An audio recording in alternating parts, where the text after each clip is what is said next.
भरी सोसे मन झाले आव भरी सोसे मन झाले आव भरी सोसे मन झाले आव भरी रत माघारी तदाही रत माघारी बंधना पासून उकलल्या काठी बंधना पासून उकलल्या काठी बंधना पासून उकलल्या काठी बंधना पासून उकलल्या काठी ताली मिठी सावकाश ताली मिठी सावकाश ताली मिठी सावकाश हे सोसे मना झाले हाव भरी हे सोसे मने झाले हाव भरी हे सोसे मनो झाले हाव भरी सोसे मन झाले हाव भरी माघारी तदाही भरत माघारी तदाही भरत माघारी तदाही कामने देहावरीला विठ्ठले कामने देहावरीला देहावरीला विठ्ठले कामने देहावरीला क्रोध केले घररीते क्रोध केले घररीते क्रोध केले घररीते सोसे मन झाले हाव भरी सोसे मन झाले हाव भरी सोसे मन झाले हाव भरी सोसे मन झाले हाव भरी रत माघारी येत नाही रत माघारी येत नाही रत माघारी येत नाही घुमागे घुमारे घुमारे घुमारे विठ्ठल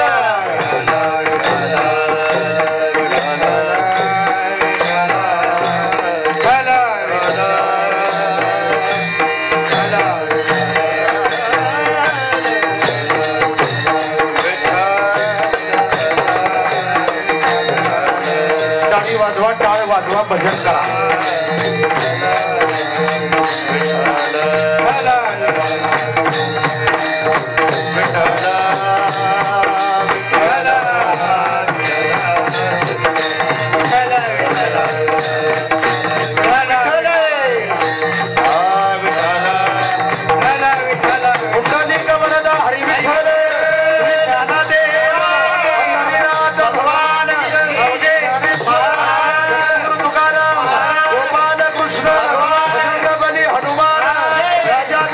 छत्रपती बनवले भाई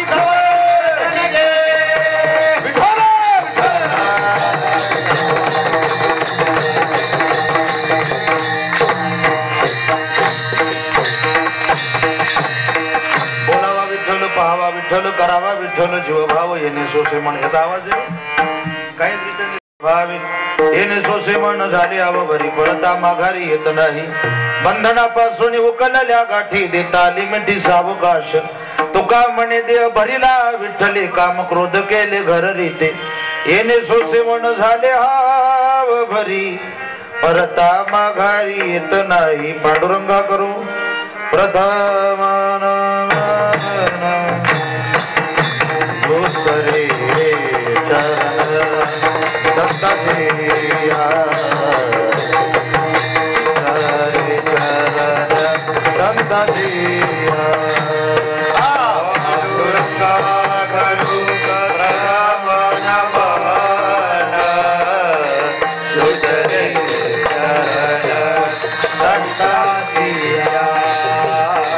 दुसरे चरण संताचे करू प्रथम नमन दुसरे चरण संतचिया पांडुरंग करू प्रथम नमन दुसरे चरण संतचिया पांडुरंग करू प्रथम नमन दुसरे चरण संतचिया पांडुरंग करू प्रथम नमन दुसरे चरण संतांचिया रे चरण दुसरे चरण दुसरे चरण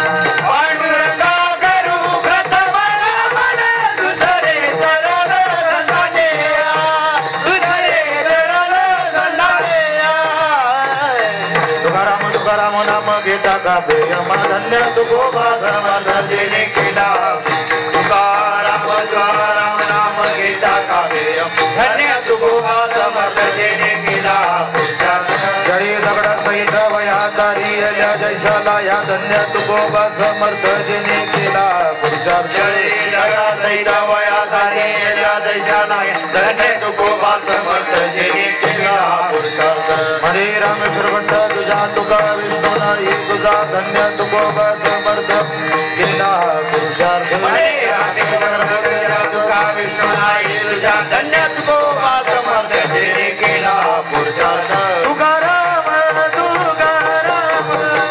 नाम घेता का प्रेम नाम घेता का प्रेम नाम घेता का प्रेम तुकाराम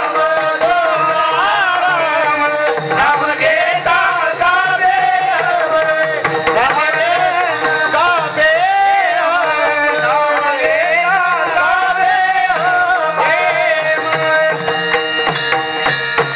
प्रेम वसुदेव सुतं देवं कंसचानूरमर्दनं याचा आवाज कमी नको करू नये देवं कंसचानूरमर्दनं देवकी परमानंदं कृष्ण वंदे जगद्गुरु नीलांजनं समाभासं रविपुत्रं यमाग्रजं छायामर्दण्ड सम्भुतं तं नमामि शैनेश्वरं शान्ताकारं भुजगशयनं पद्मनाभं सुरेशं विश्वधारं गगनसदृशं मेघवर्णं शुभांगं लक्ष्मीकान्तं कमलनयनं योगिभिर्ध्यानगम्यं वन्दे विष्णु भवभयारं सर्वलोकैकनाथं मायोगपीते तटे भीमरथ्य वरं पुण्डरीकाय दत्तो मुनिद्रे समागत्य तिष्ठन्तमानन्दकन्दं परब्रह्मलिङ्गं भजे पांडुरंगं जयांचे केलिया स्मरण होय सकळ विद्यांचे अधिकरण तेची वंदू श्री चरण श्री गुरूंचे ते नमस्कारोनी आता नमो ज्ञानेश्वरा निवृत्ती उदारा सोपान देवा निवृत्ती उदारा सोपान देवा ओम नमो ज्ञानेश्वरा करुणा करा दयाळा तुमचा अनुग्रह लादलो पावन झालो चराचरी मी काळा कुसरी काहीच नेने बोलतो वचन अति भाविका एका जनार्दने तुमचा दास त्याची आस पुरवावी तुमचा अनुग्रह लादलो पावन झालो चराचरी मनोजवं मारुततुल्य वेगं जितेन्द्रियं बुद्धिमतां वरिष्ठं वातात्मजं वानरयूथमुख्यं श्रीरामदूतं शरणं प्रपद्ये श्रीगुरुचरण सरोज रज निज मनो मुकुर सुधारी बरनौ रघुवीर विमल जसो जोदायक ही भलिचारी बुद्धिहीन तनु जानिके सुमिरो पवन कुमार बल बुद्धि विद्या देहो मोये हरहु कलेश विकार कृपाळु उदार माझा ज्ञानेश्वर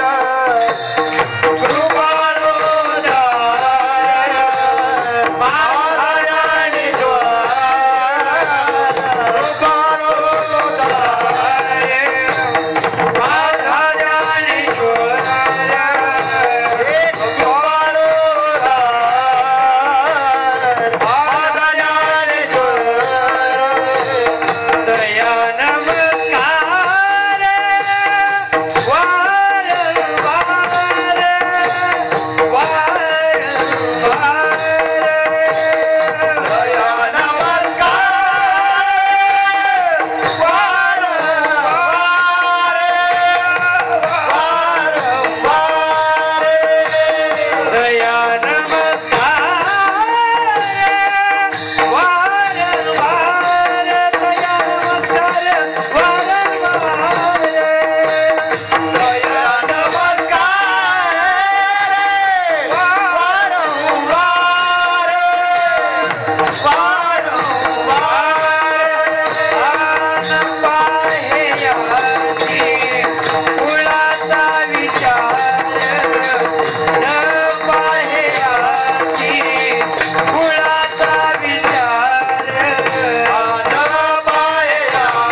विठ्ठल जीवभावी येणे सोसे मन झाले अवघरी परत माघारी येत नाही बंधनापासून उकळल्या गाठी देता आली मिठी सावकाश येणे सोसे मन झाले अवघरी परत माघारी येत नाही तुका म्हणे देव भरीला विठ्ठली काम क्रोध केले घर रीते येणे सोसे मन झाले अवघरी परत माघारी येत नाही विठाला विठाला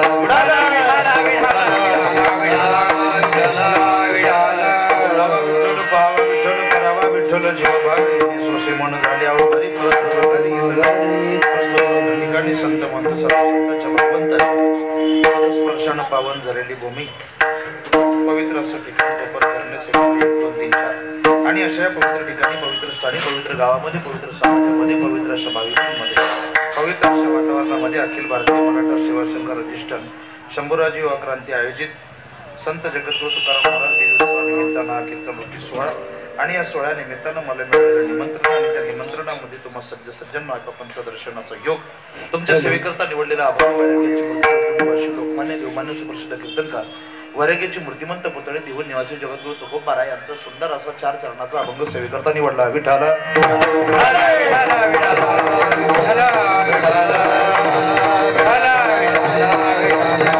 अभंग तुकोबारायच्या 4 चरणाचा आहे स्वतःच्या जीवाला भगवंताची भक्ती केल्यानंतर स्वतःच्या जीवाला अनुभव भगवंताच्या नामातून आलेला अनुभव प्रतिपादन करणारा अभंग सेवेकरता निवडलेला आहे कीर्तनाला सेवात करण्यापूर्वी सर्वात काहीच आवाज येत नाही याचा तो असा सालाबाद प्रमाणे चालू असणारा हा नामयज्ञ ज्ञानयज्ञ 16 वर्ष 10व आणि या 10व्या वर्षामध्ये मिळालेले निमंत्रण त्या निमंत्रणामुळे तुम्हाला सर्व सज्जन श्रोते मायबाबांच्या दर्शनाचा योग म्हणून प्रथमतः काय झालं कीर्तन रूपी सेवेकरता उपस्थित असणारी सर्व सज्जन श्रोते मायबाप तुम्हा सर्वांचे या ठिकाणी शतशः आभार विशेष करून कीर्तन रूपी सेवेकरता उपस्थित असणारी सर्व आदरणीय महाराज मंडळी सर्व टाळकरी मंडळी गायनाचार्य मृदुंगाचार्य हार्मोनियम वादक सर्व महाराज मंडळींच्या चरणावर साष्टांग प्रणिपात मंडपवाली सिस्टीमवाली लाइटिंगवाली सर्वांचे आभार आणि कीर्तन रूपी सेवेला सर्व आदवी ढाला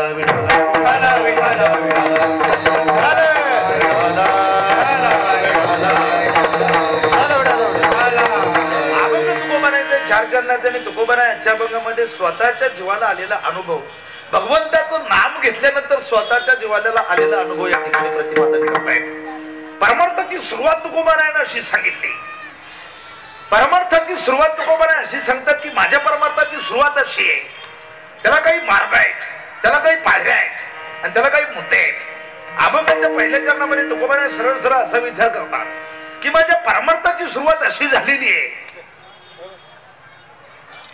पहिली सुरुवात अशी आहे बोलावा विठ्ठल अगोदर भगवंताचं नाव नंतर त्याला मी स्वतः पाहिलं तुकोबाराय सांगतात अगोदर बोललं नंतर मी त्याला पाहिलं आणि मग तो माझ्या जीवाचा भाऊ करून घेतला म्हणजे मीच त्या ठिकाणी स्वतः विठ्ठल झालो अशी माझ्या परमार्थाची सुरुवात आहे पण ज्यावेळेस मी माझ्या भगवंताला या डोळ्यानं पाहिलं ज्यावेळेस मी माझ्या या भगवंत बघ मला किती ताकद लावून बोलावं लागतं आवाजच निघत नाही तरी ऐका लवकर अभंगाची सुरुवात अशी अभंगाची सुरुवात अशी तुकोबाराय सांगतात अगोदर मी विठ्ठलाला बोललो नंतर विठ्ठलाला पाहिलं आणि तो माझ्या जीवाचा भाऊ करून घेतला त्याच्यामुळे माझ्या मनाची स्थिती अशी झाली त्याच्यामुळे माझ्या मनाची स्थिती अशी झाली येणे सोसे मन झाले हवं बरे आणि परत माघारी येत नाही माझं मन त्याच्यापर्यंत गेल्यानंतर ते तिथून माघ यायला तयार नाही त्या भगवंताचं नाव घेतल्यानं सर्वात महत्वाचा फायदा असा झाला बंधनापासून उगलल्या देता आली मिठी सावकाश देता आली मिठी सावकाश मला भगवंताला सावकाशपणे त्या ठिकाणी मिठी देण्यात आली आणि सर्वात महत्वाची गोष्ट तुकोबाराय सांगतात माझ्या जीवनात असं झालं शेवटी तुका म्हणे देह बरीला विठ्ठल मी स्वतः माझा देहच विठ्ठल विठ्ठल झाला म्हणून त्या ठिकाणी बाकीचे जे विकार होते काम क्रोध लोभ मद मत्सर विकार हे जे विकार आहेत ते बाजूला गेले काम क्रोध केले घररीते माझं मन भगवंताजवळ गेलं ते परत मागे यायला तयार नाही अभंगाचा भावार्थ कीर्तनाला सुरुवात विठाला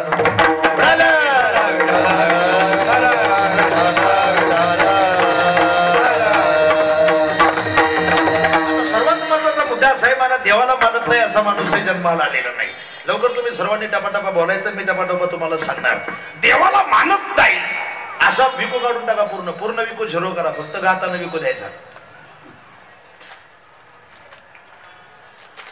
देवाला मानत नाही असा विको विको पूर्ण झिरो असा माणूसही जन्माला आलेला नाही त्याला यादीच लिहून घ्या टपाटपा चोरही देवाला मानतो पोलीसही देवाला मानतो वकीलही देवाला मानतो डॉक्टरही देवाला मानतो पेशंटही देवाला मानतो कीर्तनकारही देवाला मानतो पेतडही देवाला मानतो गांजा पिणारा सुद्धा शंकराचं नाव घेतल्याशिवाय चिलीम पेटवत नाही,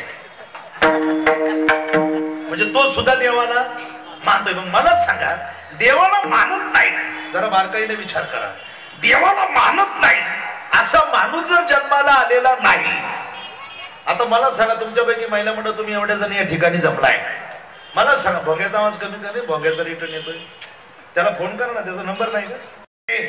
हॅलो, हा बस, आता वाटूच नको आवाज कोणता. प्रत्येक जण जर देवाला मानतोय, मला सांगा महिला मंडळ तुम्ही सगळ्याजणी देवाला मानताय? बोलू जा, मानताय मानताय मानताय? अहो मानता का? आता याची मीटिंग घ्यायची का? हा म्हणा नाही तर काय म्हणता? मानताय मानताय? पुरुष मंडळ तुम्ही देवाला मानताय मानताय? मला सांगा, प्रत्येक जण जर देवाला मानतोय तर 10 वर्षापासून हा तुकाराम बीजचा उत्सव साजरा करण्याची गरज काय? प्रत्येक जण राजा छत्रपतीला जर मानतोय तर राजा छत्रपतीची जयंती साजरी करण्याची गरज काय? आणि प्रत्येक जण जर माझ्या भगवंताला मानतोय तर आम्हाला बी कमर आवळावळू आरण्याची गरज काय? काय गरज आहे? प्रत्येक जण देवाला मानतोयच ना, मग मी सांगितलं म्हणून तुम्ही भक्ती करणार आहे असं आहे का? असं आहे का? मी सांगतोय तुम्हाला देव आहेच म्हणून तुम्ही माझ्यावर विश्वास ठेवताय का? नाही ना, तसं तर नाही ना. चला त्याच्याही पुढचं वाक्य आहे का? बारकाई नाही का? तुम्ही सगळेजण देवाला मानताय, मी एकटा देवाला मानत नाही. बोला काय करायचं?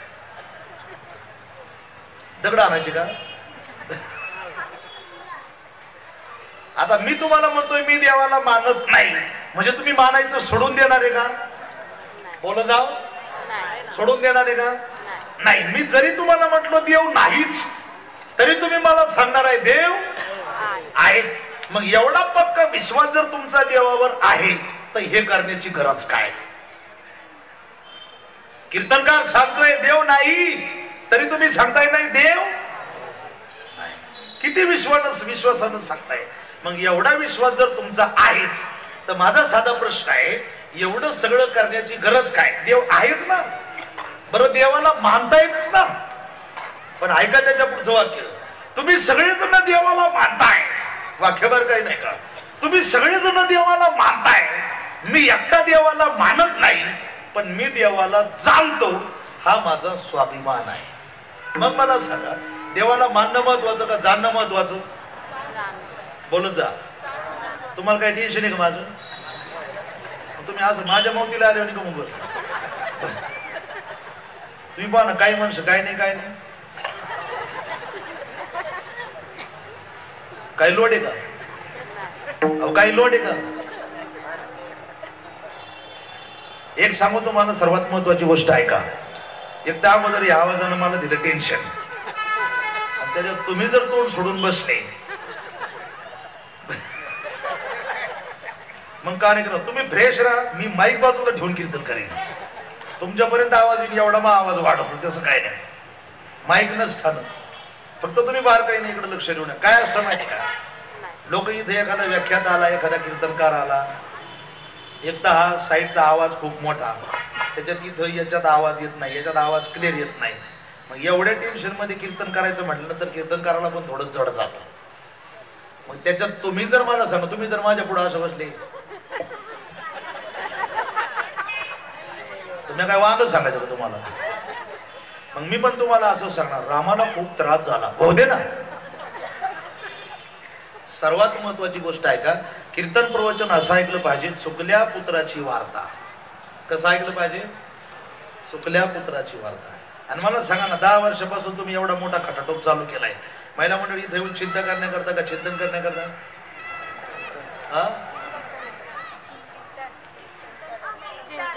चिंता का चिंतन?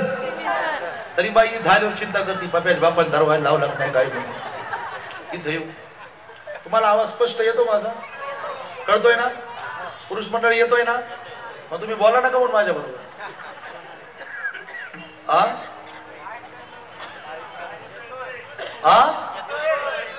असं बोला ना, मग नेहमी पैसे देईन ना तुम्हाला. कारण असं असतं, कीर्तन म्हणजे श्रोता आणि वक्ता यांच्यामध्ये होणारा संवाद, याचं नाव कीर्तन. कीर्तन असं असतं महाराज, वक्त्याचंही कर्तव्य असतं का त्यानं प्रत्येक वाक्य श्रोत्यांच्या अंतःकरणापर्यंत पोहोचवणं, आणि श्रोत्याचंही कर्तव्य असतं की आपण देणार जे पैसे आहोत त्याचा 1 ना 1 रुपया वसूल करून दोन्ही बाजू सेफ आहेत.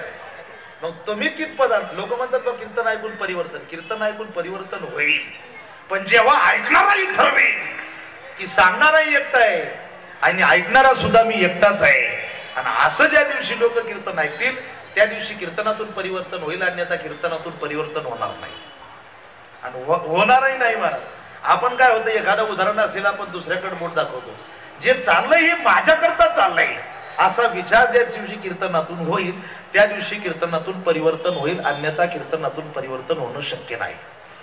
आणि हे कीर्तन म्हणजे कुठल्या प्रकारचं देव भेटेल हे भक्तीचं साधन नाही, हे कीर्तन म्हणजे जीवन परिवर्तनाचं साधन आहे. हे कीर्तन ऐकून तुम्ही जीवन परिवर्तन करू शकता. तुम्हाला कीर्तन करून जर भगवंताला भेटायचं असेल तर त्याच्याकरता कीर्तन चांग होयांग हरिरूप नाही तर त्याच्याकरता नाम संकीर्तन, त्याच्याकरता नाम संकीर्तन महत्वाचं. हे कीर्तन नाही, हे कीर्तन म्हणजे जीवन परिवर्तन करायचंय ना, त्याच्याकरता हे कीर्तन ऐकलं पाहिजे. माझा प्रश्न तुम्हाला असा आहे, सगळेजण देवाला मानतायत पण मी एकटा देवाला जाणत नाही. आता ऐका, मला सांगा, देव मानणं आणि जाणणं याच्यातला फरक सांगा. देवाला मानणं महत्वाचं आहे का जाणणं महत्वाचं आहे? दगड कोणी कोणाला हाणायला पाहिजे? आणि जाणणं आणि मानणं याच्यातला फरक लक्षात घ्या. रस्त्याने चालता दगडाला शेंदर लावला तर लोक त्याच्याही पाया पडतात, याला देव मानणं असं म्हणतात. पण एकनाथ बाबांना काशीवरून पाणी आणलं आणि रस्त्यानं चालता गाढवाला पाचलं, याला देव जाणलं असं म्हणतात. मानणं नाही, देवाला मानील कोणी पण देवाला जाणणं गरजेचं आहे. आणि देवाला जाणण्याकरता गरज आहे या बीज उत्सवाची, देवाला जाणण्याकरता गरज आहे महाराज या परमार्थाची, आणि देवाला जाणण्याकरता गरज आहे या कीर्तन प्रवचनाची. विठाला विठाला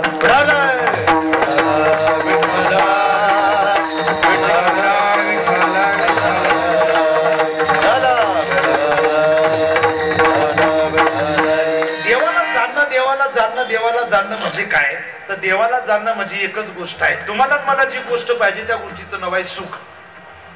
तुम्हालाही पाहिजे सुख आणि मलाही पाहिजे सुख. आता मला सांगा, सुख सुख सुख म्हणजे नेमकं तरी काय? आपल्या डोक्यात सुख म्हणजे एकच असतं, 10-12 लाखाची गाडी असावी, 5-50 लाखाचा बंगला असावा, बँकेमध्ये 5-50 लाख रुपये पडून असावे, माझ्याकडे भरपूर काही पैसा असावा, मला काही कामधंदा.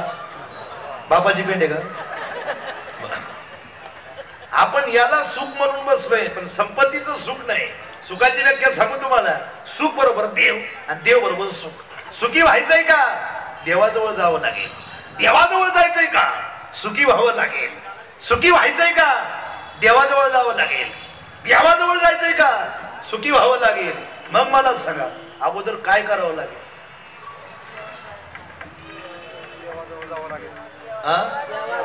अगोदर का देवाजवळ जावं लागेल तर सुखरूप आहेसा सुखाला की जरी करीसी माझ्या सुखासारखं. आणि एकदा मला त्याच्याजवळ गेलं, माझ्या भगवंताजवळ गेलं तर त्या ठिकाणी जे सुख प्राप्त होणार आहे त्या सुखाचं नाव आहे ब्रह्मसुख. आणि ते सुख आपल्याला प्राप्त झालं. ब्रह्मसुख म्हणजे काय? अहम ब्रह्मास्मी, मीच ब्रह्म आहे, मीच देव आहे, मी देव आहे अशी आपल्याला जाणीव होणं म्हणजे ब्रह्मसुखाची प्राप्ती होणं. आणि ब्रह्मसुखाची प्राप्ती होणं म्हणजे मी देवाला जाणणं. तुकोबारायाच्या भाषेत देव पहावयासी गेलो आणि तेथे देव चिवून ठेवलो. सोपा नाही देव महाराज, देव सोपा नाही. तुकोबारायाचा परमार्थ तुम्हाला सर्वांना माहित आहे. उद्या बीज आहे तुकोबारायाची, उद्या बीज आहे तुकोबारायाची. एक सांगू तुम्हाला तुकोबारायाचा परमार्थ. छोटा प्रसंग असं सांगितला जातो तुकोबारायाच्या चरित्रामध्ये. भगवंताचं नामचिंतन करावं, पण नामचिंतनाच्या नादामध्ये महाराज असं सांगितलं जातं की जसं जसं माझे तुकोबाराय माझ्या भगवंताजवळ जात होते त्या पद्धतीनं तुकोबारायाचा प्रपंच बरखास्त होत चालला होता, प्रपंच लयाला चालला होता. बायको गेली, अन्न अन्न करता करता बायको गेली, नाही रडले तुकोबाराया. पोरं गेली, बाईली मेली मज देखता तुका म्हणे हरिणी चिंता. पोरे मेली बरे झाली देवे माया सोडे, नाही रडले तुकोबा. उलट समाजाला विचारलं तुकाराम महाराज, अहो बायको गेली, पोरं गेली, सांगितलं नाही रे, नाही रे, जाऊ दे, प्रपंच असा आहे तो होणार आहे, तो करण्याची गरज नाही. प्रपंच काय होणार आहे पण करण्याची गरज परमार्थाची आहे, त्याच्यावर भागलं नाही. 400 एकर जमीन समाजाला दान केली, कोपला पाटील गावचे हे लोक. 400 एकर बागंदाराच्या घरात चिमणी कोकायला दाना राहिला नाही महाराज. इतक्या बिकट अवस्थेमध्ये तरी तुकोबारायानं सांगावं माझ्यासारखा सुखी. आणि शेवटी भगवंताने विचारावं तुकाराम महाराज, जे ब्रह्मदेवाला दिलं नाही ते तुम्हाला देतो, तुम्ही फक्त मागा. काय मागितलं बायको, काय मागितलं माझ्या तुकोबारायानं? गेलेली संपत्ती. सांगितलं काही नकोय, काही मागणे वडिलांची रीत नकोय. द्यायचंच असेल तर न लगे मुक्ती धन संपदा संत संग. आपल्यासारखं नव्हतं वाढावे संतान, गृही व्हावे धनधान्य. महाराज तुकोबारायाचा परमार्थ असा होता, तो एका चौकटीतला परमार्थ होता. असं सांगितलं जातं तुकोबारायाचं चिंतन असं होतं, तुकोबाराय एखाद्या वाटेनं जर चालले आणि तुकोबारायाचा पदस्पर्श एखाद्या वाटेला एखाद्या भूमीला लागला तर त्या वाटेची धूळ कानाला लावली तर त्याच्यातून सुद्धा विठ्ठल विठ्ठल आवाज येत होता. एवढंच नाही, माझी मज झाली अनावरणाच्या छंद या नामाचा. तुकोबारायाचा इतिहास खूप मोठा आहे.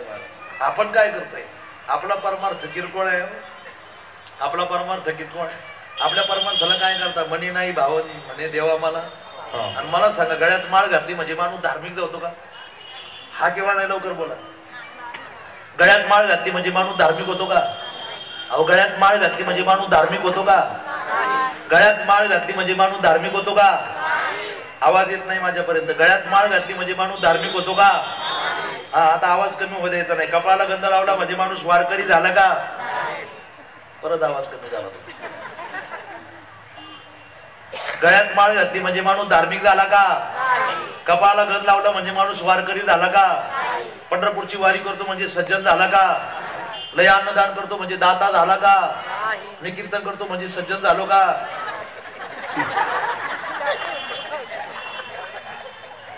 या असे लोक फक्त येताना फोन करतात, कुठं आले महाराज, कुठं आले महाराज. आता जाताना काय घेणं ते नाही, महाराज पलटी झाला, टॅम्पो पाणी घ्यायचा, रात गाई. समाज विचित्र आहे. समाजाचं काय घेऊन? समाज असा आहे महाराज, तुझा ना भरोसा ना माझा भरोसा, जग ये कुणाचे सांग भल्या मानसा.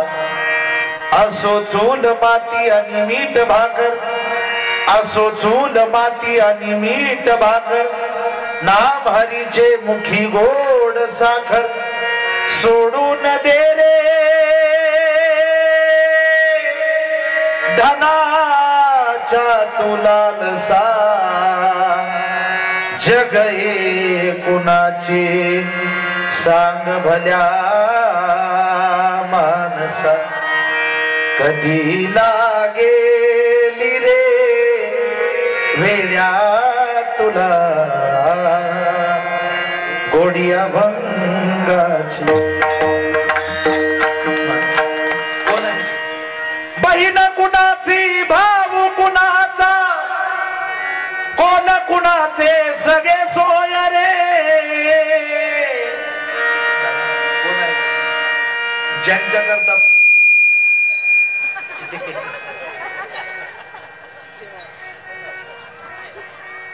आले मामा सापले आहेत का? आपले आहेत का? नाही ना. मला सांगा, एक विचार करा, तुकोबाराय उगाच नाही बोलले, जनय सुखाचे दिल्या घेतल्या ही काळीची कोणी नाही. मला सांगा, तुम्ही आता इथं बसलेत माझ्याकडे महिला मंडळ, मला सांगा एक साधा विचार करा, आपण किती चांगल्या पद्धतीने कीर्तन ऐकलं आणि किती आपल्याला कीर्तनकाराचं कीर्तन आवडलं आणि आपल्याला फोन आला दुसऱ्या दिवशी का रात्रीचे कीर्तनकार गेलेत, तुम्ही अंतिम दिला, येताल का? नाही.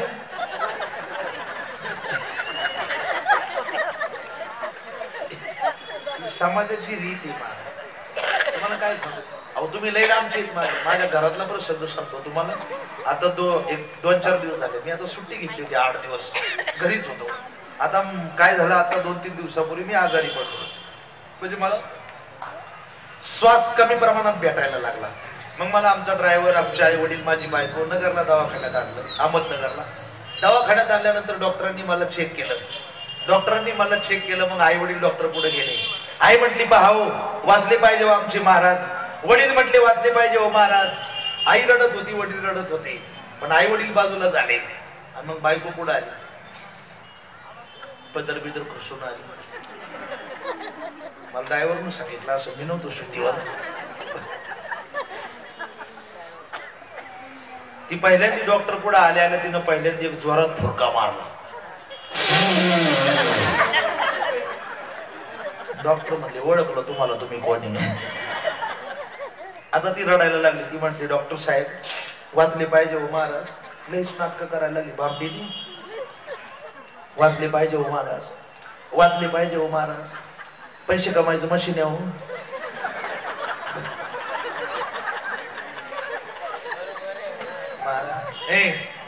मला सांग किती विचार करण्यासारखी गोष्ट आहे. पण तेही जाऊ द्या.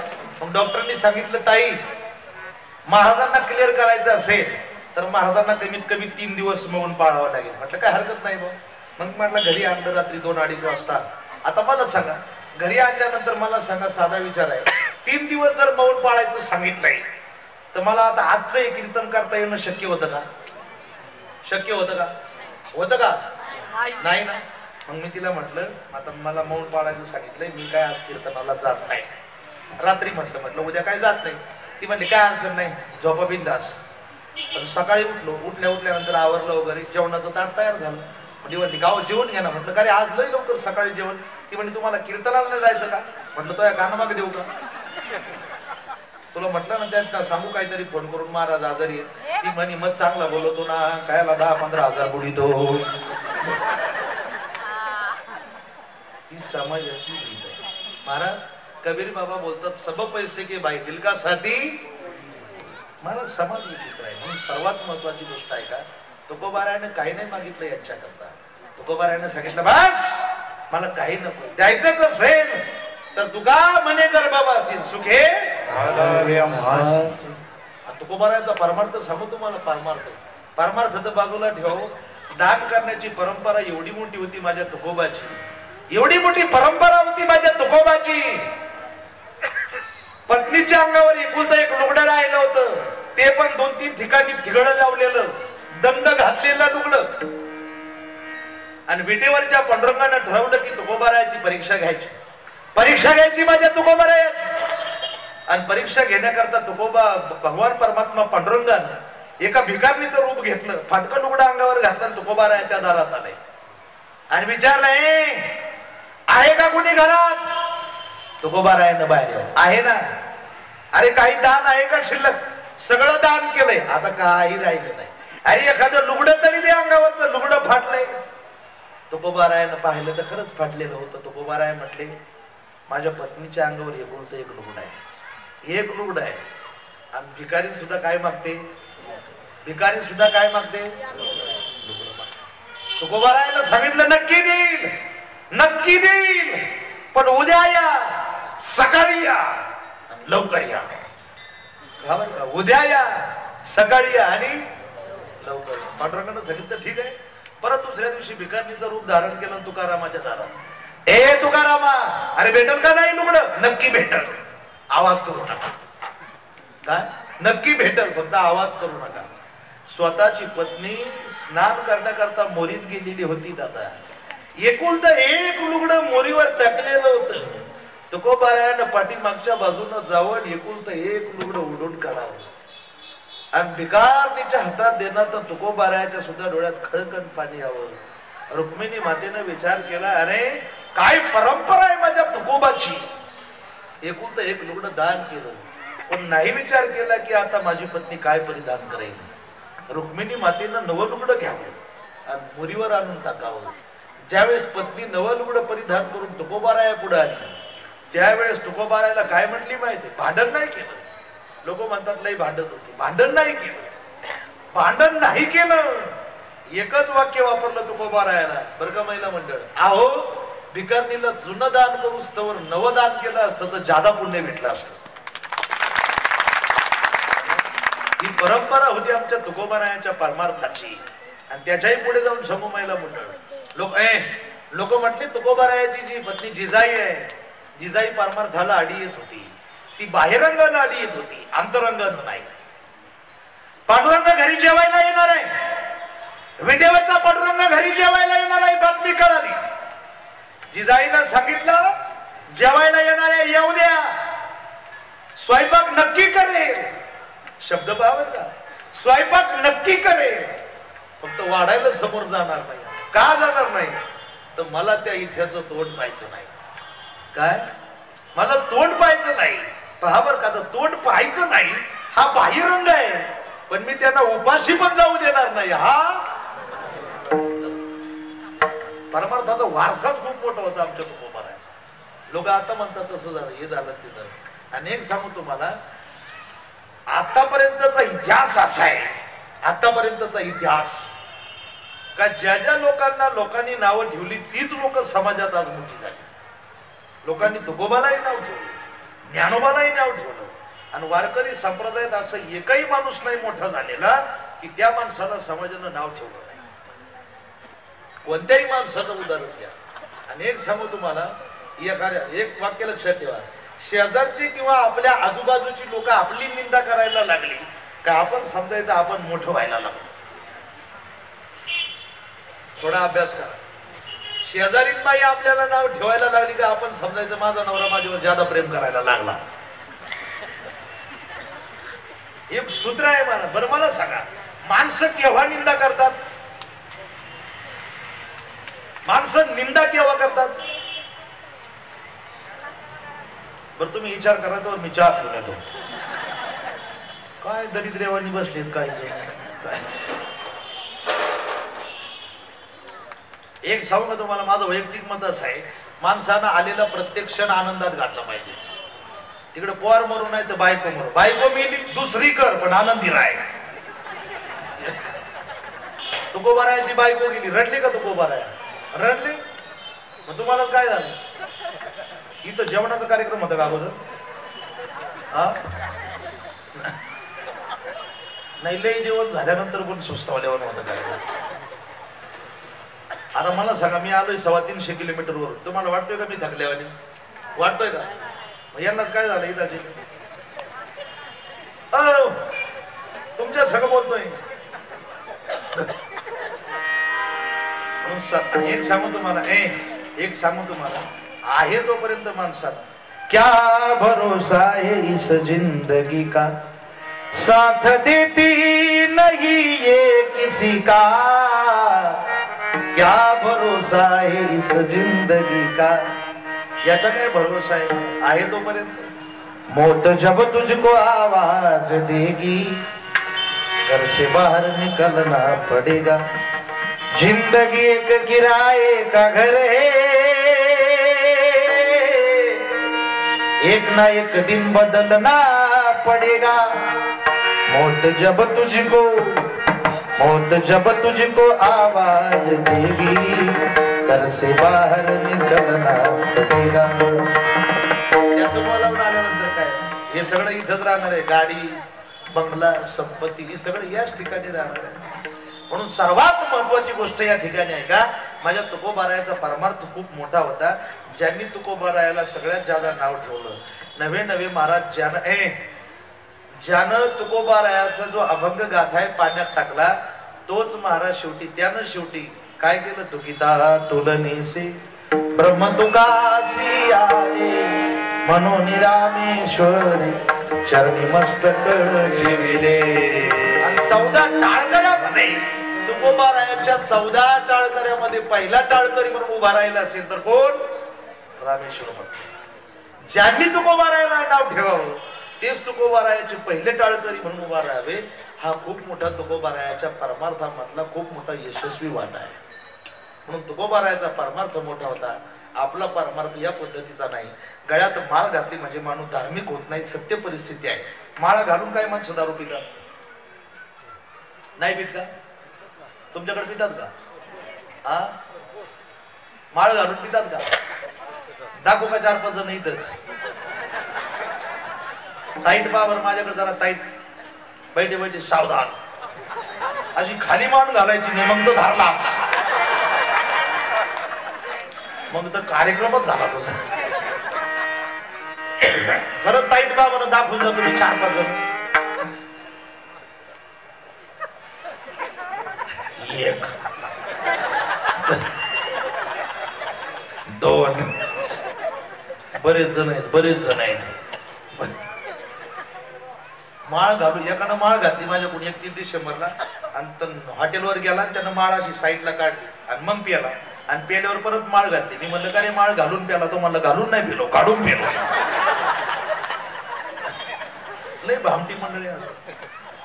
आणि दारू पिऊ नये या मताचा माणूस मी नाही, पण विकत पिऊ नये.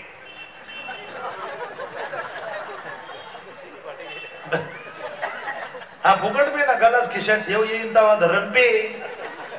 तुझ्याकडे नाहीये का? पहा ना दारू पिणारांनी कशी तोंड सोडली. महिला मंडळ, तुम्ही माझ्या बाजूने आहेत ना? मोठ्यानं बोला जरा, आपला आवाज चांगला पाहिजे. माझ्या बाजूने आहेत ना? मग एक विचारू का मला? इकडे लक्ष द्या. यांच्यापैकी कोण कोण दारू पिते तुम्हाला दाखवू का? हा, मी खातो मार त्यांचा. मला जायचं नाही का माग? माझ्या बाजूने दाखवा. दारू पिणाऱ्या ओळखायचं असेल, कोणी थाप टाकली? खा आता खा.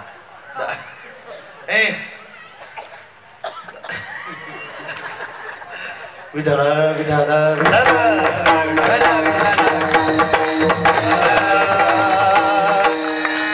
दारू पिणाऱ्या ओळखायचं असेल ना, त्याचे ढोपर येत नाही. ढोपर या शुभर आले, तुम्ही आता नका चेक करू बर का. डोळे काय टाईट, नुसतं तांबडी काळी झाली होती पाहत माणसाला. आणि महिला मंडळ, तुम्हाला लगेच दारुड्या सापडायचं असेल तर तुम्ही फक्त यांच्याकडे नजर टाका. 100% डोळे वाचून पाहतोय माझ्याकडे. महाराज असं आहे, एक सांगू तुम्हाला, माझं मत असं आहे, सरकारनं महाराज गेल्या 3 महिन्यापूर्वी नोटाबंदी केली. तुम्ही पेपरला वाचला असेल माझा संदेश. एक सांगू तुम्हाला, हे सरकार एका रात्रीतून जर नोटा बंद करू शकतं, तर हे सरकार एका रात्रीतून दारू का बंद करू शकत नाही? आपण याच्याकरता मोर्चे काढले पाहिजे, याच्याकरता आंदोलन केले पाहिजे. आणि मला सांगा महिला मंडळ, नोटाबंदी महत्वाची होती का दारूबंदी महत्वाची होती? दारूबंदी महत्वाची. सरकार मान्य दारू विक्री केंद्र आहेत. कित्येक नालायकांनी महाराज 27-28च्या मुली विधवा केल्यात, विधवा झाल्यात महाराज.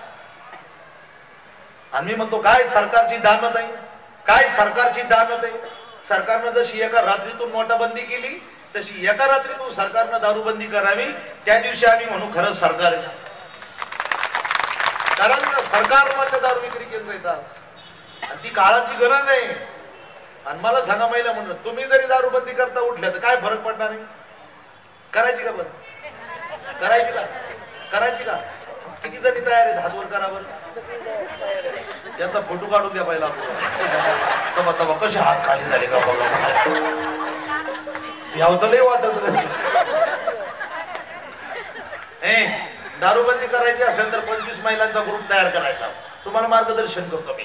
25 महिलांचा ग्रुप तयार करायचा. त्याच्याकरता काय साहित्य लागेल तेवढं आपल्याकडून फुकट घेऊन जायचं. साहित्य फुकट काय नाही, त्याला काय माझ्या गाडीत साहित्य पडूनच असतं. तुम्हाला 25 महिलांना भेटतील 21 पोते कळतात ना, 21 पोते. त्या 25 महिलांना, त्या ज्या उरलेल्या 4 त्यांना भेटतील 4 काठ्या, असे वल्ले फोक भेटतील चांगले. आणि 21 सुतळीचे तोडे कशा करता? 21 पोते कशा करता? ते 21 जणींच्या हातात 1-1 पोतं द्यायचं. त्या 4 जणी पेशंट ठेवायच्या. पेदार दिसला का उचलून पोत्यात घालायचं आणि वरून चुमडं वाटायचं. फक्त 4 काठीणार आपल्याचं काहीच करायचं नाही. त्याला फक्त विचारायचं पिणार का परत? तो जवळ नाही म्हणत नाही तवर हाणायचं. तर मला सांगा महिला म्हणून, तो बाहेर आल्यावर मला तो म्हणणार आहे का मला गावातल्या बाहेरने हाणलं म्हणून? काय दान ती त्याची म्हणायची मला बायांनी आणलं मला सांगा होणार नाही होणार नाही होणार नाही का मग मला सांगा पण बाईच मध्ये नाही आमचे ते कधी येत नाही बरं का पण टेन्शन आल्यावर घेतील थोडी घेतील ना थोडी किती विचार करण्यासारखी गोष्ट आहे पा माझं वैयक्तिक मत असं आहे हा सर्वात महत्वाचा संदेश सरकारनं मनावर घेणं अत्यंत गरजेचं आहे म्हणून सर्वात महत्वाची गोष्ट आहे का महाराज आपला जो परमार्थ आहे माळ घातली म्हणजे माणूस धार्मिक होत नाही कपाला गंध लावला अवयाकडनं माळ घातली माझ्याकडून माळ आणि मला म्हटलं महाराज माळ जपायची कशी माझ्या गाड्यात आहे का दुसरी माळ जपायची कशी आता माळ अशी जपतात ना रामकृष्ण अशीच का अशीच का रामकृष्ण हरी राम अशीच तो म्हटला जपायची सोपी आहे पण कधी जपायची त्याला म्हणलं कधी नाही काळ वेळ नाम हा कधी पण माझ्या भगवंताचं नाव कधी पण कामामध्ये तो म्हणला नाही सोपा परमार्थ आहे तुमचा म्हणला सोपाच परमार्थ आहे आमचा तो घरी गेला आणि त्याचं लगीन होऊन 6 महिने झालेले होते ते घरी गेलो संध्याकाळी झोपलो झोपेतून उठलं आणि त्याच्या काय डोक्यात आलं काय नव्हते उठलं आणि त्यानं उठल्या उठल्या गोदडीतच मांडी घातली आणि गडी गोदडीतच सुरू झाला राम कृष्ण राम कृष्ण राम कृष्ण बायकोला जायचं होतं पाणी आणायला बाई म्हणली पाण्याला चालले बर का तो तिला हा कुठं म्हणतोय तो म्हणला राम कृष्ण राम कृष्ण बाई म्हणली कालपर्यंत माशी तोडीत होता ना आज लई धार्मिक झालाय जसं बायकोला सगळ्या मी खमाईत याचा तडाखा चालू आपला राम कृष्ण बाई म्हणली पाण्याला चालले चुलीवर दुधाचं पातीला ठेवलंय बोक बी काही लक्ष ठेवा आता यानं ऐकलं होतं गॅसवर चुली दुधाचं पातेलं मग हे काय करायचं हे एका डोळ्यानं माळीकडे पाहायचं आणि एका डोळ्यानं पातेल्याकडे पाहायचं रामकृष्ण रामकृष्ण असं करता करता बोक बी आलं पातेल्याजवळ आता मला सांगा बोक पातेल्याजवळ आल्यानंतर काय करायला पाहिजे एक तर थेर मानायचं नाही तर हाणून द्यायचं म्हणजे जसं जसं बोक जवळ येईल ना की तसं तसं बोक्याकडे डोळे वासायचं रामकृष्ण रामकृष्ण आता बोक्याला काय घेणं ते नाही तो रामकृष्ण हरी म्हणायचं ज्ञानबा तुकाराम म्हणून त्याचा नाही विषय असं करता करता बोक आलं पातेल्याजवळ बोक पातेल्यात तोंड घालणार याला राग आला हा म्हणलं बोक नक्की पातेल्यात तोंड घालायचं काय नाही अशी माळ जपीत होत ना यानं अशी माळ फिरवली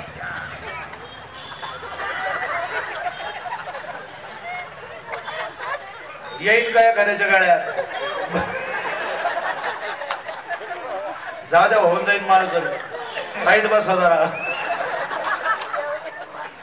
यानं जशी माळ धरली ना रामकृष्ण माळच घेऊन आली बोक्याला पण घोटाळा असा झाला माळ गेली बोक्याच्या गळ्यात बोक गेलं पळवून आता बोक पुढून हे माग कशा करता आता बोका झाला माळ करीन हा झाला राम बोका याच्या बापाची पेंडी गोष्ट एक सांगू तुम्हाला मला कौन कहता है भगवान आते नहीं रे द्रौपदी जैसे तुम बुलाते नहीं रे कौन कहता है तो आला नाही का अजून माईक वाला अरे का विको सोडत दादा गाताना विको सोड एकदा आवाज भरतो त्याचा विको सोडत ना गाताना कौन कहता है भगवान खाते नहीं रे नामदेव जैसे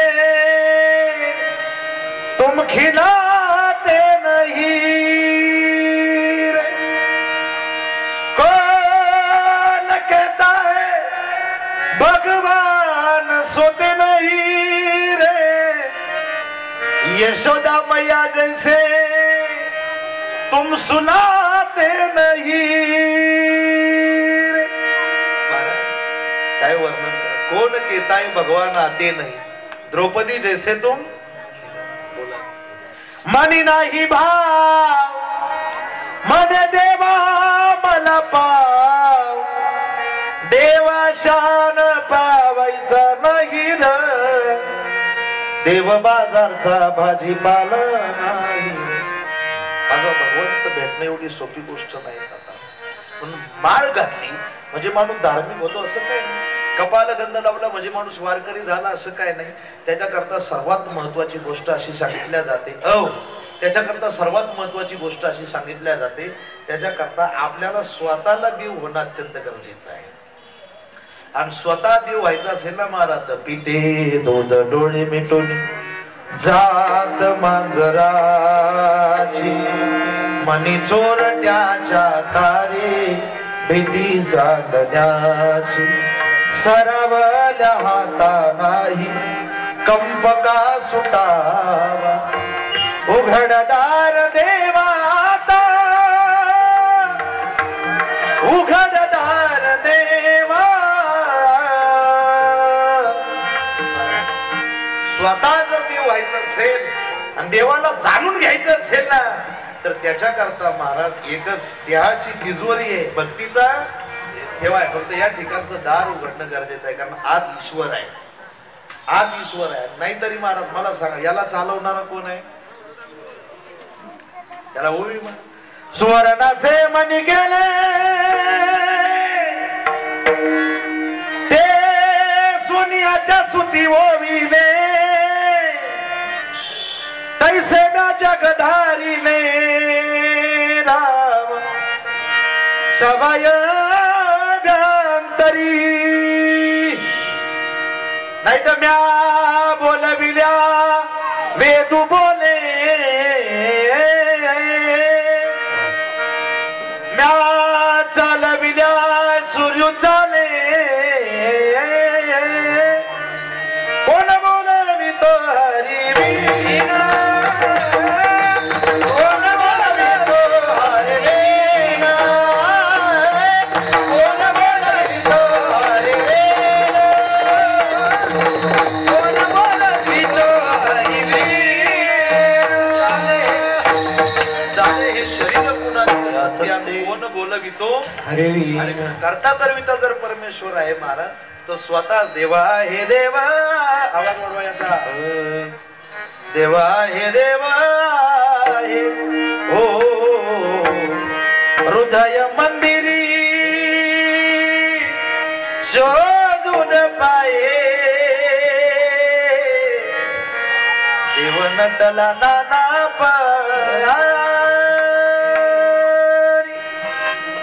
देव आहे पण हृदय मंदिरी म्हणून म्हणतात देव जाणता, देव जाणता. देव मानण्यापेक्षा देव जाणणं गरजेचं आहे. आणि देव जाणण्याकरता तुकोबाराया सांगतात, मी स्वतः देव जरी झालो असलो तर त्याच्याकरता मी कोणत्या पद्धतीनं परमार्थ केला. माझ्या परमार्थाची सुरुवात तुकोबाराया अभंगाच्या पहिल्या चरणात बोलावा विठ्ठला बोलावा विठ्ठला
तुकोबाराय सांगतात माझ्या परमार्थाची सुरुवात अशी आहे, बोलावा विठ्ठल.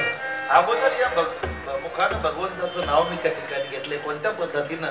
तर घेही घेही माझे वाचे गोड नाम विठोबा. कारण हे त्याच्याकरता आहे. दिले इंद्रिय हातपाय कान डोळे बोलाया वचन.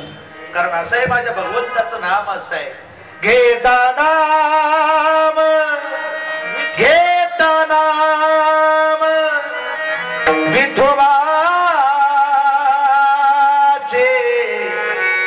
पर्वत जळती बापाचे. अनंत जन्माचं पाप जाळण्याचं साधन माझ्या भगवंताचं नामचिंतन आहे. म्हणून मी अगोदर भगवंताचं नाव घेतलं या मुखात. मला सांग, भगवंताचं नाव घ्यायला काय हरकत आहे का? महिला मंडळ काय हरकत आहे का? भाकरी थापता घरी? भाकरी थापता? भाकरी थापता? तुमच्याकडे तुम्ही थापता का? हे थापता? मग कधी म्हणायचं मी गेले थापता? थापता? रामकृष्णारी म्हणता? म्हणता? मी आला मुर्दा मायाने शिरी पडला, इकडं आला मुंबईला घेऊन काय आला? हे भगवंताचं नाव असं असावं, भगवंताचं नाव असं असावं. दिनरजनी हाची धंदा गोविंदाचे पोवाडे. नाही तर देह जावा द्वारावर पांडुरंगी दृढभाव. नवलाची गोष्ट ऐक सख. आवाज वाढवा माझ्याचा. मला आता एक तास बोललोय फक्त, पण मला असं वाटतंय 7-8.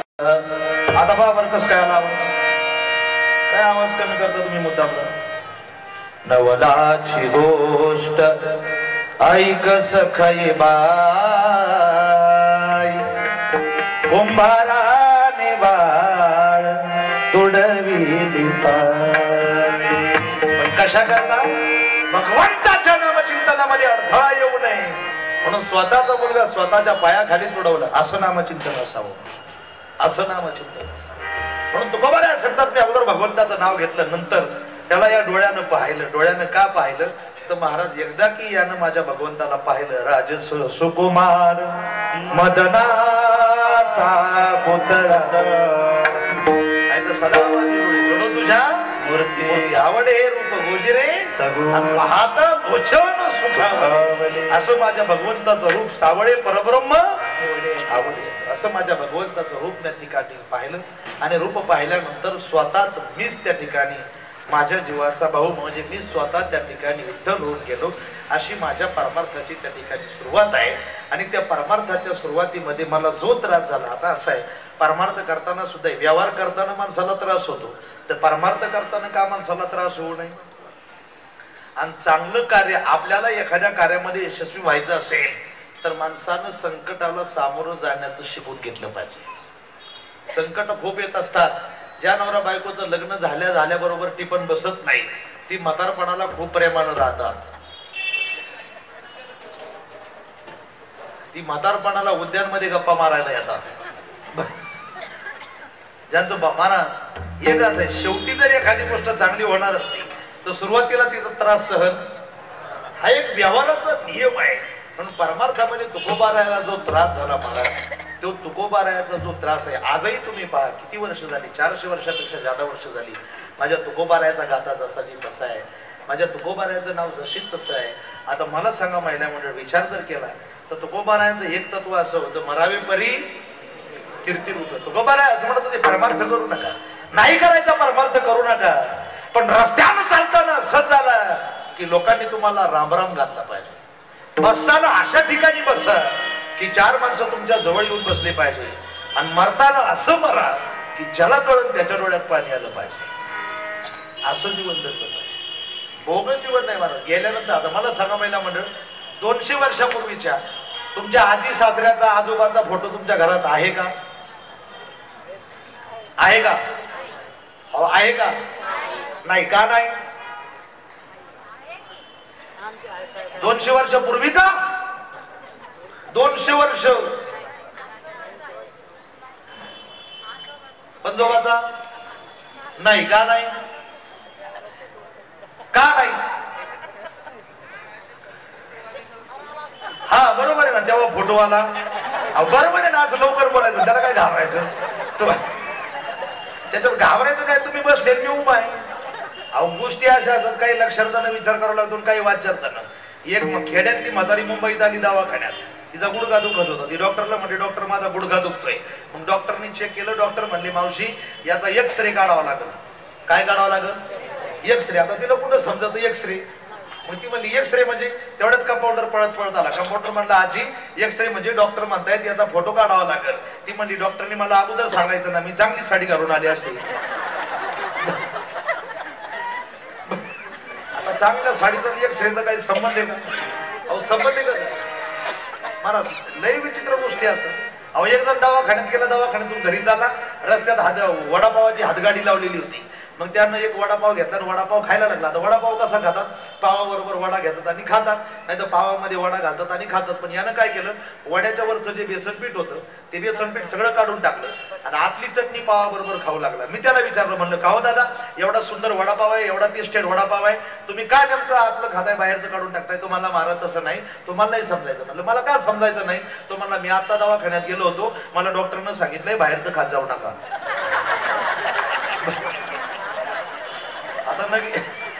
आता नगीना मग तुला वरचं काढून टाकायचं सांगितलंय का? महाराज विचित्र. अवजात सहज असं कीर्तनात बसलं माझ्या पुढं. त्याला म्हटलं, दादा तुमचं नाव काय? तो म्हणला, मा नाव जनावर. जनावर? म्हणलं याला राम बिगाला काय? अहो म्हटलं दादा तुम्हाला, अहो तो म्हटलं माझं नाव जनावरच आहे. अहो म्हटलं जनावर कुठं नाव असतं का? तो म्हटलं मग. म्हटलं कस काय? तो म्हटलं माझ्या बायकोचं नाव जना आहे आणि मी तिचा वर जनावर.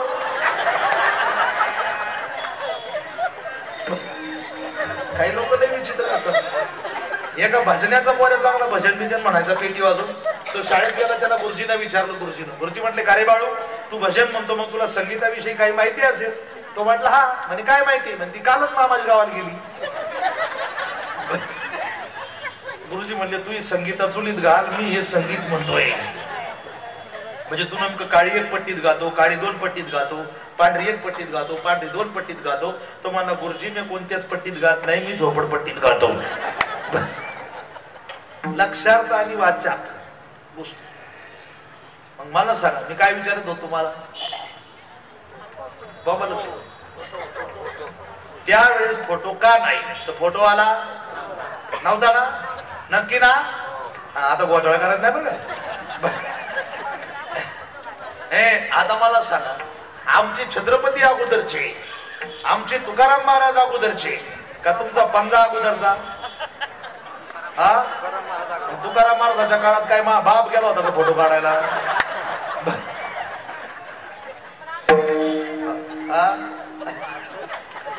राजा छत्रपतीचा फोटो जसाची तसा आहे, माझ्या तुकोबारायाचा फोटो जसाची तसा आहे. अरे लिखाण केलेलं जसाची तसा आहे. फोटो त्याही काळात होता महाराज, पण त्या काळात त्या पद्धतीची कीर्ती करावं लागत होती. आज तुकोबाराया, ज्ञानोबाराया, एकनाथ बाबा, गुरुबा काका, बहिणाबाई, मुक्ताबाई, जनाबाई, मीराबाई ही जी संत होऊन गेली महाराज, या संतांनी नुसता परमार्थच केला नाही, त्यांनी एक खूप मोठा असा माणुसकीचा वटवृक्ष तयार केलेला आहे. तुम्ही पहा, कोणताही अनोळखी माणूस असू द्या, कपाळाला गंध दिसू द्या, डोक्यामध्ये टोपी दिसू द्या आणि गळ्यामध्ये पवित्र तुळशीची माळ दिसू द्या, लगेच एखादा माळकरी म्हणतो हा कोण आहे? वारकरी आहे. कोण आहे? खूप मोठी परंपरा आहे महाराज या वारकरी संप्रदायाची. आणि आतापर्यंत भक्त असाई यांनी माणसं जोडण्याचं काम केले. ज्या पद्धतीनं राजा छत्रपतींनी मावळ्याला मावळे जोडत गेले, त्या पद्धतीनं महाराज संप्रदायाचा वारसा सुद्धा तोच आहे. आणि राजे छत्रपती सुद्धा कोण होते? वारकरी संप्रदायातीलच होते महाराज. तुकोबारायाला मानणारी, तुकोबारायाला गुरुच्या स्थानी महाराज स्थान देणारी राजे छत्रपती. आणि ते राजे छत्रपती कसे घडले माहिती माहिला म्हणलं. बऱ्याच महिलांचं मत असं आहे, आम्ही चांगलं वागून आमची मुलं बाळ का नालायक निघाली. एक सांगू तुम्हाला, घरामध्ये चांगली मुलं जन्माला येण्याकरता आईची कूस पवित्र लागते आणि बापाचं पूर्वजन्मीचं पुण्य लागतं.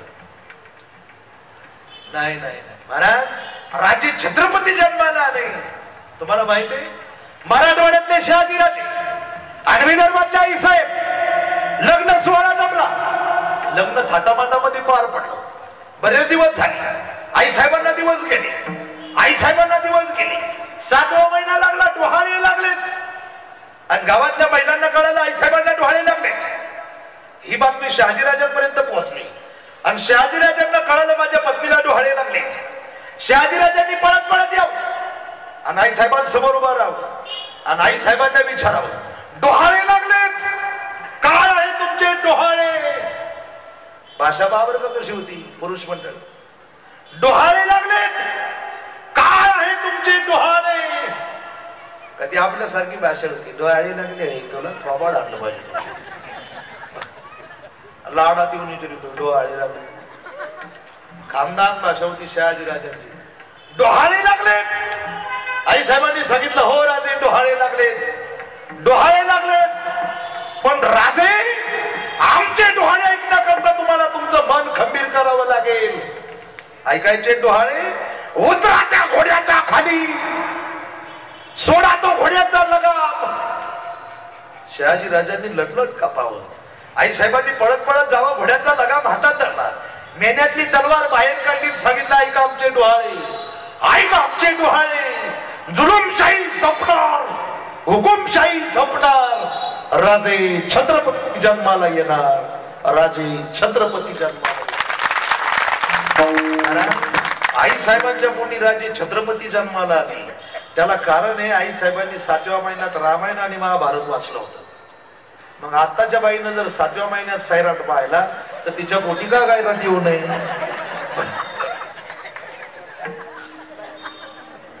हा गर्भ संस्काराचा परिणाम आहे. काहींनी जोडीनं सैराट पाहिला का नाही. पाहिला का नाही. सैराट मधल्या हिरोचं नाव हा परशा. परशाच्या जोडीदारणीचं नाव जेव्हा आवाज आला चांगला मोठा तेवढं जमलं आपल्याला. आणि मला सांगा तो सैराट सिनेमा पाहून लोक बिघडली का सुधारली. मुली तर फार बेताल झाल्यात. तालच राहिला नाही त्यात. तुमच्या सिटीमध्ये तर हिंदूशी सुद्धा वाटत नाही. लाज लज्जा शरम या गोष्टी राहिल्याच नाही. अनेक सांगू महिला म्हणा. एक सांगू तुम्हाला. मुलांना नावं ठेवण्यापेक्षा आपण आपल्या मुलींवर जर ताबा ठेवला ना. मुलांना काय नावं ठेवतो. कोणी ठेव. पोरांना नाव ठेव. एखाद्या पोरानं एखाद्या मुलीकडे पाहायचं. त्या मुलीनं जर त्याला चप्पल काढली तर ते पोरग मरण पण त्या पोरीकडे पाहायचं नाही. पण पोरगीच त्याला म्हणते मेसेज कर मेसेज कर. त्याची काय चुकी विचारायची त्याची. अनेक सांगू मुलींना तुम्हाला. मी तुमच्या भावासारखा एक सांगू तुम्हाला. एक वाक्य मरेपर्यंत लक्षात ठेवा. माझं कीर्तन ऐकल्यानंतर जर तुम्ही तुमच्या आई बापाला आयुष्यामध्ये खाली पाहण्याची वेळ आणाल तर इतक्या वाईट मराल ना.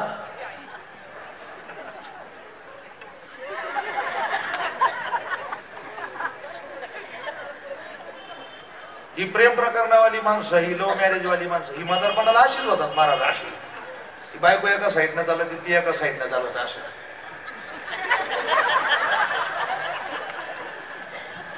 फेगड होत ते फेगड. तोंड सोडू नका. जयसी करणी केलेल्या कर्माची फेड करावी लागते.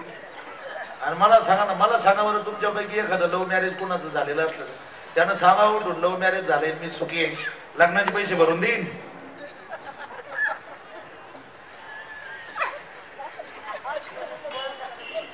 नाही भरून द्यायला काय लागत. त्या लग्नाला खर्च कुठे. त्या लग्नाला खर्चच नाही ना. लव्ह मॅरेजचं लग्न म्हणजे तुम्ही ऊस. आता तुम्ही बा ऊसाच्या रसाच्या गाड्या चालू झाल्या. रसाच्या गाड्या पाहिल्यात ना. पाहिल्यात ना. तो ऊस त्याच्यात घातला जातो. ड्रग्स काढला जातो. शिल्लक काय राहत चौथा. लव्ह मॅरेजचं लग्न म्हणजे चौथा. त्यात काही तथ्य नाही. आई नाही बाप नाही. मला सांगा ना. आल्या आयुष्यामध्ये आपल्या आईबापांना आपल्याकरता जे कष्ट केले ते त्यांना हे दिवस दाखवण्याकरता नाही केले. मुली बेताल झाल्यात. मुलींना लोक म्हणतात मुलींवर अन्याय होतो. एक सांगू तुम्हाला. वाटत असेल तुम्हाला महाराष्ट्रामधली मुलगी वाचली पाहिजे आणि वाटत असेल तुम्हाला मुलींवर होणारी अत्याचार थांबले पाहिजे तर याला त्यांना दोष देण्यापेक्षा ज्यानं त्यांना आपापल्या मुलीच्या अंगावर 100% कपडे घालायचे शिका. आपोआप हे प्रकरण थांबतील. महाराज त्याला कशाला काय करावं. आपली मुलगी सुधारा ना अगोदर. आपल्या मुलीकडे 12,000चा मोबाईल नाही आणि आपल्या घरात 10 रुपयाचा बल्ब नाही ना आलाय कशा. देव घरा अंधारात आहे त्याचं आणि घरामध्ये 12,000चे मोबाईल आहे. कशाला ठेवले. आपल्या मुलीच्या मोबाईल मध्ये 4 सिम आहेत. तुम्हाला एकच नंबर माहिती. बाकीचे 3 वाट्याच्या खाली गेल्यावर चालू होते. आणि घरामध्ये मोबाईल फक्त सज्जन मुलीचा आहे. मुलीचा लई सज्जन. तो फोन आल्यावर असं वाजत दिसत नाही, तो कोण होतो घरात, कोण होतो. तुम्ही संध्याकाळी बरं बोलणं इतकं हळूच असतं, ती इतकी बोलतं महाराज घरात सगळी असू द्या माणसं, पण तरी ती फोनवर बोलणार नाही. लय विचित्र मंडळी मला. आणि अशी मुलं जन्माला येण्यापेक्षा मी म्हणतो आमच्या आई वाज राहिलेली काय वाईट आहे. आई बापाला धोका देणारी अवलाद जन्माला येण्यापेक्षा आमची आई वाज बरी ना. हे प्रेमाचे घोळ बिळ जरा डोक्यातून काढून टाका. ज्या ठिकाणी त्या सैराट सिनेमाची शूटिंग झाली ना, त्या गावातल्या लोकांना आज प्यायला पाणी नाही, प्यायला पाणी नाही. वर्तमानपत्राची मर्यादा दुपारपर्यंत आहे, सिनेमाची मर्यादा महिनाभर आहे, गाण्याची मर्यादा 15 दिवस आहे, पण गाथा आणि राजा छत्रपतीच्या इतिहासाची मर्यादा चंद्र सूर्य आहे. तो पण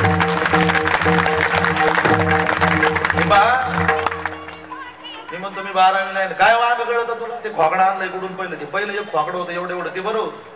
ती त्याच्यात एक वायर घालायचं आणि 2 कानात घालायचं आणि एकटून सोडायचं असतं, अशी एकटीच सोडायची. म्हणून मी आता म्हणलं त्यांनी 3 पिन घ्यायला पाहिजे होतं, म्हणजे चार्जिंग पण उतारली नसती नालायकाची. लाज नावाची गोष्ट नाही. आता ते गेलं महाराज, ते नवीन आले भले मोठाले फोन, अशी जीव आलं का, जीव आलं का, आलं ना. आता जेव्हा बिलिंग न मार्क चढला तुम्हाला, हा नेट लावू बांधेल मा ते जीव दिवस ते पोरं बिन पोरी बी दिवसभर निसतं असंच आहे. असंच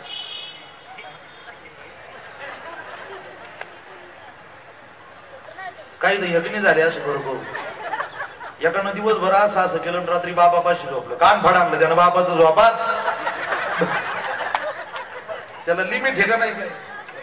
कारण असं म्हणतात पोरं बिन पोरी मी तशाच म्हणत. एक पोर आईपाशी झोपली, ती आईच्या गालावरून फटका. आई म्हणली झालंय काय ग, ती म्हणली थांबी मोबाईल चेक करते. आता इकडे कुठं मोबाईल चेक करी. काय असतं माहितीये का, सर्वात महत्वाची गोष्ट अशी असते, घरामध्ये चांगली मुलं घडण्याकरता, त्या मुलगी घडवण्याकरता आईची जबाबदारी असते आणि मुलगा घडवण्याकरता बापाची जबाबदारी. आता मला हे सांगा ना पुरुष म्हणजे तुम्ही जुने माणसं, मला सांगा आपण ज्यावेळेस आपण शाळेत जात होतो, आपल्याला शाळेत जायला मला सांगा अशी अटकायची दप्तर होती का, काय होत्या, खताच्या गोण्याच्या पिशा होत्या.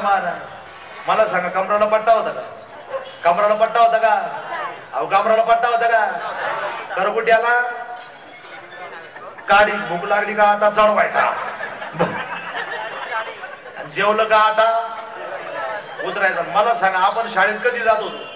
आता 2 वर्षाच्या पोराला शाळा आहे आणि ते 2 वर्षाचं पोरग शाळा शिकून शिकून काय करते, ते कॉलेजला गेलं का ते प्राध्यापकाचं माप काढीत आहे. नालाय बसमध्ये बसलं ना ते म्हाताऱ्या माणसाचं माप काढीत आहे, प्राध्यापकाचं माप काढीत आहे. ते काय करते ती आपली अवलाद.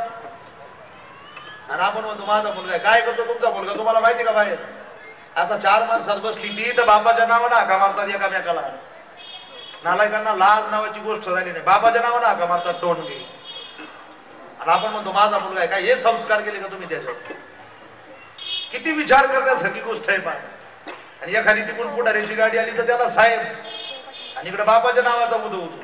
म्हणजे ज्या बापानं जन्म दिला त्या बापाचा नाही मोठेपणा, पण ज्यानं आपल्याला दारू पाजली इलेक्शनच्या टायमाला त्याचा मोठेपणा. किती विचार करण्यासारखी गोष्ट आहे. पण जरा बारकाईने विचार करा. सर्वात महत्वाची गोष्ट आहे की याला जबाबदार आपण आहोत, याला जबाबदार फक्त आपण आहोत. राजे छत्रपतींनी 16व्या वर्षी तलवार हातात घेतलेली. तलवार 16व्या वर्षी, कितव्या वर्षी तलवार, तलवार तलवार क्वार्टर नाही. किती विचार करण्यासारखी गोष्ट आहे. आणि आपण म्हणतो आता शिवजयंती आली परवा दिवशी 19 फेब्रुवारीला काही नाही शिवजयंती साजरी केली नालायकाने, दारू पिऊन नाचले. किती विचार करण्यासारखी गोष्ट आहे. अरे शिवजयंती साजरी करायची असेल तर त्या पद्धतीनं मला सांगा शिवाजीची मावळी काय दारू पित होती का.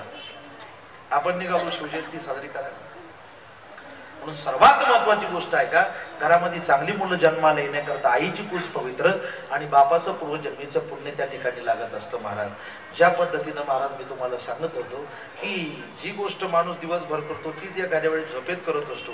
माऊली त्याला दृष्टांत देतात, स्वप्नीचे चेहिले जाईल लया. ज्या पद्धतीनं स्वप्नातल्या गोष्टी लयाला जाणार आहेत त्या पद्धतीने या ठिकाणचा जो व्यवहार आहे या ठिकाणी ज्यांच्या करता आपण धावपळ करतो त्या गोष्टी लयाला जाणार आहे. एक दृष्टांत सांगतो आणि सेवा आठवत तिकडे जातो. एक कंडक्टर होता, कंडक्टरचं त्या एक दिवस झालं भांडण एसटीत. आता भांडण असं झालं, एका माणसानं तिकीट काढलं नाही म्हणून मध्य रस्त्याच्या दोनही गावाच्या मध्यावरती बस थांबली आणि एसटीची चेकिंग चालू झाली. याच्याकडे तिकीट सापडलं नाही. मग तिकीट सापडल्यानंतर कंडक्टर कंडक्टर खवळला त्याला. कंडक्टर मला का रे तिकीट काढता नाही आलं? उधर खाली, उधर खाली. आता महाराज ते उतरा तुम्हाला साहेब चुकलं असं भांडून 3 दिवस भांडून झालं त्याचं. भामट्यावानी काय पाहतो, उधर खाली. आता महाराज त्या कंडक्टरचं झालेलं भांडण, कंडक्टर घरी आले आणि नेमकं कंडक्टरचा सासरा मुक्कामी आलेला होता कंडक्टरकडे. सासरा कोपर खायण्यात. आता नेमकं बारीक जागा आपली, 2च खोल्या. मग बायको म्हणली जेवण वगैरे झालं. बायको म्हटली एक काम करा, तुम्ही 2 जण आपलं बाहेर हॉलमध्ये झोपा दिवाणवर आणि मी आपली किचन मध्ये झोपते. 2 जण दिवाणवर झोपले. झोपले याला रात्री 2 वाजता ते एसटीतलं भांडण आठवलं. कोणाला कोणाला? कंडक्टरला. कंडक्टर झोपतच आडायला लागला, उधर खाली. सासर डचकून उठलं. सासर म्हणलं काय शीन झालं बा म्हणून सासरा असं इकडं तिकडं पाहायला लागलं. काय भामट्या आणि पाहतो, उतरतो का नाही? आपलं उतारलं बाहेर येऊन बसलो. पोरगी सकाळी आली. पोरगी म्हणली बाबा तुम्हाला गरमलं बिरमलं का काय? तुम्हाला तावडे तुम्हाला अगोदर सांगायचं मी तिकीट काढून झोपलो असतो. स्वप्नीची जे गेली त्या पद्धतीने ह्या गोष्टी लयाला जाणार आहेत. वाटत असेल राजे छत्रपती जन्माला यावे आणि वाटत असेल आपल्याला परत जगद्गुरु तुकाराम जन्माला यावे, वाटत असेल आपल्याला संभाजीराजे जन्माला यावे, तर त्याच्याकरता त्या पद्धतीची यंत्रणा आताही महाराज वाटतं भरपूर. राजा छत्रपतीलाही जन्माला येण्याची इच्छा आहे पण त्यांना त्या लायकीचे मायबाप सापडणार. रामाची जन्माला येण्याची इच्छा आहे पण रामाला त्या लायकीचे मायबाप सापडणार. अनंत काल आणि अनंत जन्माची पुण्याई लागते तेव्हा महाराज या गोष्टी घडत असतात. म्हणून तुकोबाराया सांगतात भाऊ माझ्या परमार्थाची सुरुवात अशी आहे. बाकीचा माझा संसार तर महाराज संसाराची गोष्ट अशी सांगितली जाते तुकोबारायानं की माझा संसार तर बाजूला राहू द्या पण माझ्या परमार्थामध्येच असं आहे का सर्व काही म्हणजे नवे माझं मन त्या भगवंताजवळ गेल्यानंतर येणे सोसे मन झाले आवबरी आणि परता माघारी येत नाही. माझं मन आता माझ्या भगवंतापासून परत मागे यायला तयार नाही. अशा पद्धतीनं मी माझ्या भगवंताचा परमार्थ केलाय. अशा पद्धतीनं तुकोबारायाच्या परमार्थाचा वारसा खूप मोठा आहे. म्हणून त्या नियमानं यथामती यथा अवकाश धावत्या वेळामध्ये बोलण्याचा प्रयत्न केला. आपली वेळ संपूर्ण या ठिकाणी 10 मिनिटं जादा झालेले आहेत. जाता जाता संदेश जन्मापासून तर मरेपर्यंत आल्या आयुष्यात लबाडी कधी करू नका. गुंडागिरी करणाऱ्या माणसाला अंधारात सपोर्ट कधी करू नका. आल्या आयुष्यामध्ये सदाचारानं वागता आलं नाही तरी चालेल पण एखाद्याचं वाईट चिंतन करण्याचा प्रयत्न तरी करू नका. परोपकार हेच पुण्य आहे. कारण एखाद्याचं चांगलं करता येणार नाही तरी चालेल. तुम्हाला संदेश माहित आहे भला किसी का कर ना सके तो बुरा किसी का मत करना. आई आणि बाप आहे. मी आई बापाविषयीच कीर्तन करत असतो पण थोडं वातावरण सिस्टीम त्या पद्धतीने सगळी व्यवस्था तशी असते म्हणजे बोलायला पण बरं वाटतं. कारण आईबापाविषयी बोलायचं म्हणजे महाराज अंतःकरणातून बोलावं लागतं. त्याकरता महाराज हे सगळं काही व्यवस्थित लागतं. माझा विषय आई आणि बाप आहे. मी 54 कथा आईबापाविषयीच्या दिलेल्या आहे. आपल्याला तेवढा वेळ भेटला नाही. जाता जाता एकाच वाक्यात आईची व्याख्या सांगून जाईल तुम्हाला. आई कशाला म्हणतात? स्वामी तिन्ही जगाचा आई विना भिकारी नवे पहिला म्हटलं गेल्यानंतर रडण्यात मजा नसते. जिवंतपणी सासू सासऱ्याची सेवा महत्वाची असते. गेल्यानंतर काय मला जिवंतपणी करा. कारण असं आहे तळपत्या उन्हात रख रख त्या रानात राहिली समाजासाठी तू कष्टाच्या घामात. कधी मिळेल मुठभर घास कधी घडे तुला उपवास. ओल्या मातीतून चालताना तुडविले काट्याचे फास. आई माझी माईचा सागर आई मायेचा सागर आहे तर बाप दयेचा समुद्र आहे. गेल्यानंतर काय रडतात? जिवंतपणी कधी पुसले नाही आता कशाला म्हणतोस आई. ती आई सांगते बाबा गेल्यानंतर कशाला रडतो? मेल्यावरती रडतो कशाला उगीच दान नको देऊ घशाला. आई सांगते आता कशाला रडतो बाबा?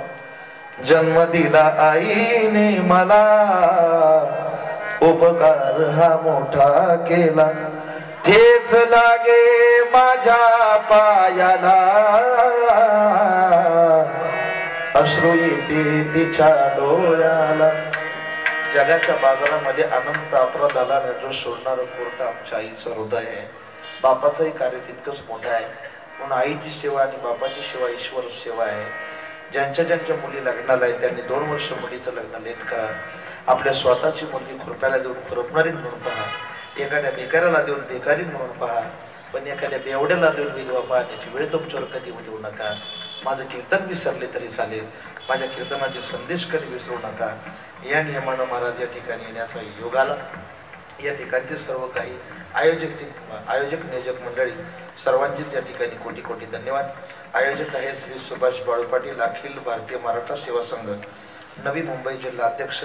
त्यांच्या आग्रह खातर आज येण्याची माझी परिस्थिती नव्हती कारण तारीखच घेत नव्हतं मी. माझ्या घरी स्वतःच्या आश्रमावर सप्ताह चालू आहे तुकाराम बेचा, पण आमच्या सुभाष दादा म्हटले नाही महाराज तुम्हाला यावंच लागेल. वरपे महाराज म्हटले नाही तुम्हाला यावंच लागेल. म्हणून त्या नियमाने या ठिकाणी येण्याचा योग आला.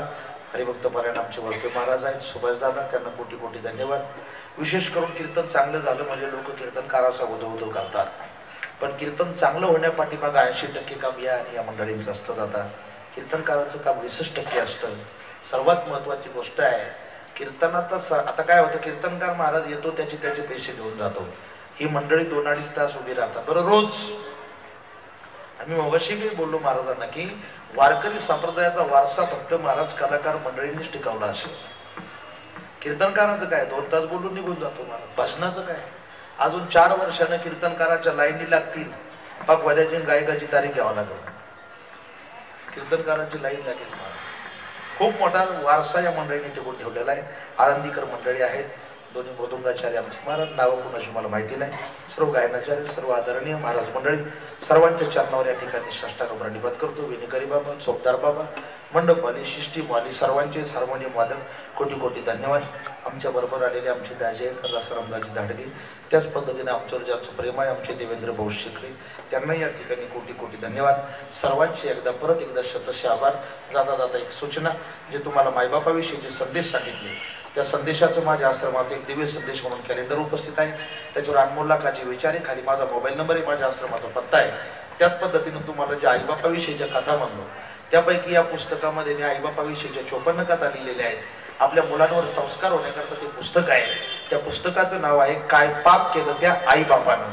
आपल्या मुलांवर संस्कार होण्याकरता ते पुस्तक आणि कॅलेंडर आहे. ज्या कोणाला पाहिजे त्यांनी समोर माझी गाडी उभी आहे स्कॉर्पिओ 1005 नंबरची, त्या ठिकाणी तुम्हाला पुस्तक आणि कॅलेंडर भेटेल. आवर्जून प्रत्येकाने एक घेऊन जा, वाचा. आचरणात आणा. पुस्तक आवडलं तर आवर्जून मला फोन करा, पण प्रत्येकानं एक न्या, फक्त पैसे देऊन न्या. तुमची झाली होती तयारी, जाऊ एक घेऊन. पुस्तकाची किंमत 30 रुपये, कॅलेंडरची किंमत 20 रुपये, 50 रुपये द्यायचे आणि दोन्ही घेऊन जायचं. परत एकदा तुम्हा सर्वांचे या ठिकाणी शतश आभार.